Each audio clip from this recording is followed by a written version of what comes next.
पुढील कॅन्डिडेट आपल्यासमोर आहेत. यांनी आज ग्रामसेवक या पदाचा 16 जूनचा पहिल्या शिफ्टचा पेपर दिलाय. काय सांगाल, कशा पद्धतीचा वाटला आजचा पेपर तुम्हाला? सोपा होता. तुम्ही कृषी सेवक या पदाचा पेपर दिलेला आहे, याच्या अगोदर झालेला. मग त्याच्यात आणि याच्यात काय बदल वाटतं? नेमकं पॅटर्न बदलला आहे की सेम तसंच फॉलो झालेला आहे?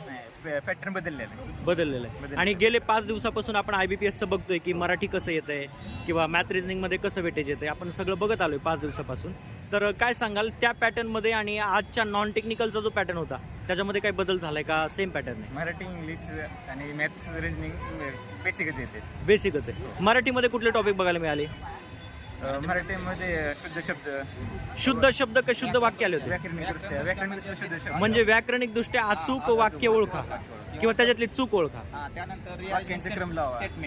वाक्याचे क्रम मराठीमध्ये आलं होतं का? वाक्याचा क्रम लावा. मराठीमध्ये आणि इंग्लिशमध्ये सेम पॅटर्न होता. मराठी आणि इंग्लिशचा सेम पॅटर्न होता. म्हणजे पॅराजंबल मराठीत पण आलं आणि इंग्लिशमध्ये पण आलं. ओके. त्याच्यावर किती प्रश्न असतील एकंदरीत मराठीमध्ये? एक क्वेश्चन त्यांनी विचारलेलं 5 क्वेश्चन. म्हणजे एक जर तुम्ही सोडवलं तर 5 प्रश्न तुम्हाला बरोबर येऊ शकतात. ओके. मला सांगा, लिंग आणि वचन या टॉपिकवर प्रश्न आलाय का? वचनवरती नाही, पण ते व्याकरण दृष्ट्या होता बरं का तो. हा. म्हणजे पूर्ण तो 5 क्वेश्चन त्यामध्ये होता तो. परंतु म्हणजे बहुसंख्या म्हणजे व्याकरण दृष्ट्या चुकीचा होता तो. बहुसंख्या केली त्यांनी, बहुसंख्या पाहिजे होता असं. Okay okay. मी पुण्याहून लोणावळ्याला प्रथम त्यावेळेस करावं लागलं, तशा प्रकारचे क्वेश्चन आहे. पुण्याहून लोणावळ्याला गेलतो अशा पद्धतीचं काहीतरी वाक्य. पुण्यावरून लोणावळ्यापर्यंत जाण्यासाठी हा. ओके ओके, ठीक आहे. मला सांगा, मराठीत अजून कोणते वाक्यप्रचार, म्हणी वगैरे आलं होतं का? म्हणे आलते. म्हणे एक आलते की त्यांनी असं दिलं वाक्य हा. की त्यावरती त्यांनी आता नाही का आपलं रस्ते हे करण्यासाठी रस्ते विण्यासाठी त्यांनी व गाड्यांची डायरेक्ट खरेदी म्हणजे खरेदी बंद केली. विक्री बंद ऍक्सिडेंट करणे, कमी खरेदीवर बंधन करणे. हा. हा हा. आणि त्यासाठी त्यांनी पर्याय दिले की त्या वेगळा पर्याय कोणता याच्यासाठी जुळत नाही तो जुळत पर्याय. नसणारा पर्याय कोणता? ओके ओके, विसंगत पर्याय ओळखा. ओके. म्हणजे मराठी एकंदरीत सोपं म्हणता येईल. काळावरती प्रश्न होता का? काळ या घटकावरती काळ. काळावरती प्रश्न होता का मराठी? नाही, ओके. आता इंग्लिश बद्दल सांगा. इंग्लिश मध्ये कुठले टॉपिक आले होते? इंग्लिशमध्ये पॅराजंबल होते. पॅराजंबल किती मार्कसाठी आलं होतं? 5 मार्क.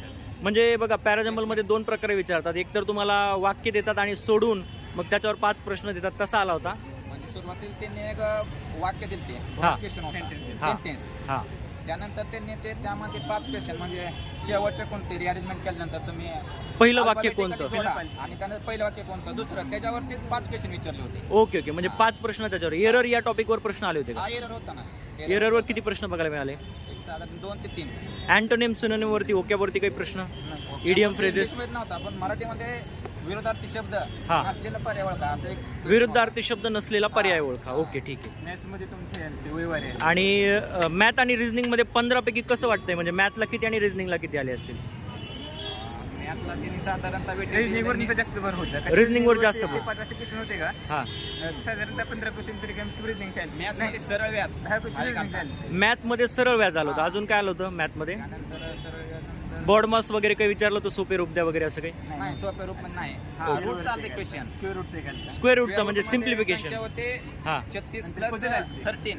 हा हा रूट मध्ये इज इक्वल टू हा हा. त्यांनी 27 25 Okay. Is equal to. तर इंटू अगोदर हे संख्या होती, तर ती संख्या कोणती ओळखायची होती? म्हणजे तुम्हाला क्वेश्चन मार्क दिला आणि ते सिम्प्लिफिकेशन करून त्या ठिकाणी टाकायची होती संख्या. ओके. आणि याच्याबद्दल रिझनिंग बद्दल काय सांगाल? रिझनिंग मध्ये कुठले टॉपिक फोकस केलेत? रिजनिंगमध्ये पझल फोकस केले त्याने. पझल कुठला आला होता आज? पझल असं ह्याच्यानुसार आले ते.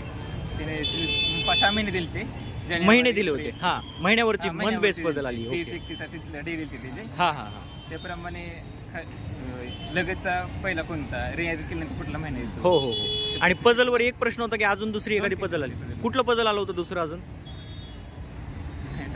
आठवत नाही. ओके. मग रिझनिंग मध्ये पझल हा महत्वाचा टॉपिक आहे. आता बघा, सगळ्यात जास्त मुलांना जीएस बद्दल वाटते की आता जीएस मध्ये काय विचारलं जाऊ शकतं. जीएस बद्दल काय सांगा? त्याने कम्प्युटर बेसिसवर जास्त प्रश्न दिले. कॉम्प्युटर बेसवर प्रश्न आले होते. करंट अफेअर आलं होतं का? करंट अफेअर आलता ना. करंट अफेअर आहे. शेतकरी सन्मान योजना नाही का दिली महाराष्ट्र? शेतकरी सन्मान योजना. हा हा. कोणती योजना चालू केली आहे? शेतकऱ्यांसाठी आणि ऑप्शन आले. ओके. शेतकऱ्यांसाठी चालू केलेली योजना. ओके. आणि करंट अफेअर कधीच होतं? मागील 3 महिन्यातलं की मग रिसेंट? 6 महिन्यापर्यंत. 3 ते 6 महिन्यापर्यंत. 3 ते 6 महिन्यापर्यंत. ओके. कम्युनिकेशन होता की म्हणजे आमचे सोलापूरचे होते ना. हा आमचे जेडपी सोलापूर जेडपी. हा हा. जिल्हा विशेषवर सोलापूरला तुम्ही अर्ज केलाय. हा. तर जिल्हा विशेषवर काय प्रश्न विचारला जिल्हा होता? विषय फक्त एक क्वेश्चन त्यांनी विचारला की विठ्ठलाचं मंदिर हा. कोणत्या नदीच्या काठी वसलेलं आहे? विठ्ठलाचं मंदिर कुठल्या नदीच्या काठी आहे? सोलापूरमध्ये.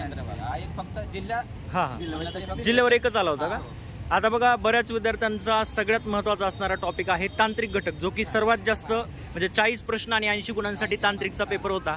तर तांत्रिकमध्ये आपल्याला आपत्ती व्यवस्थापन असेल, घनकचरा व्यवस्थापन असेल, पर्यावरण व्यवस्थापन असेल, परत IT ॲक्ट दिला होता, मूलभूत संगणक ज्ञान दिलं होतं. तर मला हे सांगा की कुठल्या टॉपिकला किती भर दिलाय का सगळ्याच जेवढे सिलेबसला दिले सगळेच प्रश्न आले होते? म्हणजे प्रत्येक टॉपिकवर प्रश्न आले होते. ओके, मला सांगा प्युअर कृषी घटक म्हणजे जे आपण कृषीचं तांत्रिक म्हणतो त्याच्यावर एकूण किती प्रश्न आले असतील 40 पैकी? 30 प्रश्न आले होते का 40 पैकी कृषीवर? आणि बाकी प्रश्न कशावर होते? कॉम्प्युटरवरती, म्हणजे कॉम्प्युटर नॉलेजवरती प्रश्न आले होते. ओके कॉपी करण्यासाठी कोणता बटन यूज करू शकता? ओके, म्हणजे कॉम्प्युटरचं बेसिक विचारलं होतं. पंचायत राजवरती प्रश्न आले होते का?